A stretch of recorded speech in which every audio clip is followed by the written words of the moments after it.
ఇవాళ ఇండియా గెలిచింది. చివరి వరకు నిలబడి టీంకి విజయాన్ని అందించిన జెమిమా రోడ్రిగ్స్ మ్యాచ్ ముగిసిన వెంటనే కోట్ల మంది ముందు ఒకే మాటతో గుండెల్ని తాకింది. First of all I thank Jesus. 7 సార్లు ఛాంపియన్ ఆస్ట్రేలియా, 338 టార్గెట్, చరిత్రలో ఎవరూ ఛేదించలేని స్కోర్, అదీగాక సెమీఫైనల్. మొదటి వికెట్ త్వరగా పడిపోయింది. టీంలో స్థానం కోల్పోయి మళ్లీ వచ్చిన జెమిమా మీద అందరి కళ్ళు ఉన్నాయి. అందరి మధ్యలో ఇండియా గెలుస్తుందని సందేహం. కానీ జెమిమా మైటీ ఆస్ట్రేలియా టీంను మైటీ స్కోర్ను ఛేదించి ఇండియాను గెలిపించింది. ఉమెన్స్ వన్డేలలో అంత స్కోర్ ఛేదించడం ఇదే మొదటిసారి.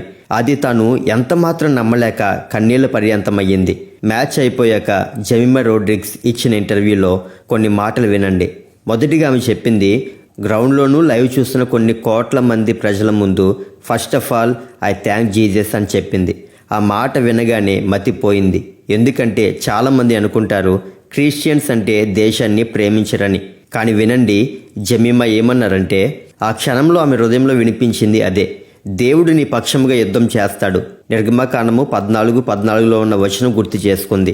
ఆ విశ్వాసమే ఆమెకు బలం ఇచ్చింది. God will fight for you, India will win. దేవుడు నీ పక్షంగా యుద్ధం చేస్తాడు అనే బైబిల్లో మాట గట్టిగా పలుకుతుంది గ్రౌండ్లో. చివరికి ఈ క్రిస్టియన్ అమ్మాయి అయిన జెమిమా రోడ్రిగ్స్ ఇండియాను సెమీఫైనల్లో గెలిపించింది. ప్రతి దానిలో ఇండియా గెలవాలని ప్రతి క్రైస్తవుడు కోరుకుంటాడు. యేసుక్రీస్తును కూడా అందరికంటే మొదటిగా ఇండియా గెలవాలని ప్రగాఢమైన కోరిక. క్రిస్టియన్స్ కూడా ఈ దేశం కోసం గట్టిగా ప్రార్థిస్తారు. వాళ్లకు జీసస్ మీద ఎంత విశ్వాసం ఉందో ఇండియా మీద కూడా అంతే ప్రేమ ఉంది. కాబట్టి ఎవరు ఏమనుకుంటారో పక్కన పెట్టి మన దేశం కోసం, మన ప్రజల కోసం మనం ప్రార్థిద్దాం. Because when God is for us, no one can be against us. God bless you, Jemima.